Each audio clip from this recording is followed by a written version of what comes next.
দেশের বিভিন্ন জায়গায় বড় পর্দায় বিশ্বকাপের ফাইনাল উপভোগ করছেন ক্রিকেট প্রেমীরা। এই মুহূর্তে ঢাকা বিশ্ববিদ্যালয়ের টিএসসিতে আছেন রিপোর্টার মাহবুব রিমন। সরাসরি যাচ্ছি তার কাছে। রিমন,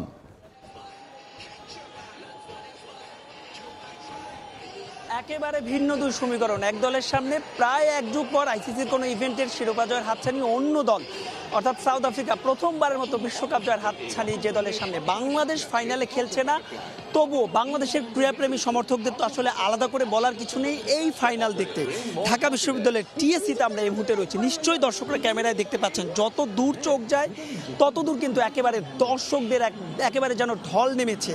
আমরা পুরো বিশ্বকাপে দেখেছি বাংলাদেশ যে ম্যাচগুলো খেলেনি, সে ম্যাচগুলোতে আসলে ঢাকা বিশ্ববিদ্যালয়ের এই টিএসসিতে কিন্তু একেবারে আমরা দেখেছি যে একেবারে ফাঁকা। তবে একেবারে অভিন্ন চিত্র আজকে, যেহেতু মেগা ফাইনাল। এবং যদি একটু সমর্থকের কথা বলি, তবে সেই সমর্থকের পাল্লায় কিন্তু সাউথ আফ্রিকা অনেক বেশি এগিয়ে, অর্থাৎ সাউথ আফ্রিকার সমর্থকদের সংখ্যা অনেক বেশি। ভারত যেভাবে যখন তেড়ে ফুড়ে শুরু করেছিল, তখন কিন্তু এই ঢাকা বিশ্ববিদ্যালয়ের টিএসসি যেন মোটামুটি স্তব্ধ হয়ে গিয়েছিল। কিন্তু ব্যাক টু ব্যাক দুটো উইকেট, অর্থাৎ ঋষভ পন্থ এবং রোহিত শর্মার যে উইকেট কেশব মহারাজ তুলে নিয়েছেন, এবং প্রতিটা উইকেটে যেন আমরা দেখছি যে চিয়ার আপ করছেন দর্শকরা, উল্লাসে তারা ফেটে পড়ছেন। প্রতিটা ডট বলে তারা চিয়ার আপ করছেন।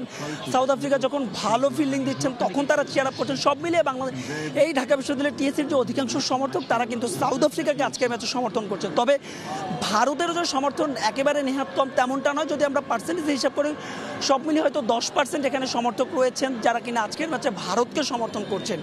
তবে সব মিলিয়ে দর্শকরা একটা প্রত্যাশা করছেন যে জমজমাট একটা ফাইনাল হবে, অর্থাৎ ফাইনালটা যেন ফাইনালের মতোই হয়। কারণ এর আগে আমরা এবার সেমিফাইনালগুলো দেখেছি, দুটো সেমিফাইনালে আমরা দেখেছি যে এক পেশে হয়ে গেছিল।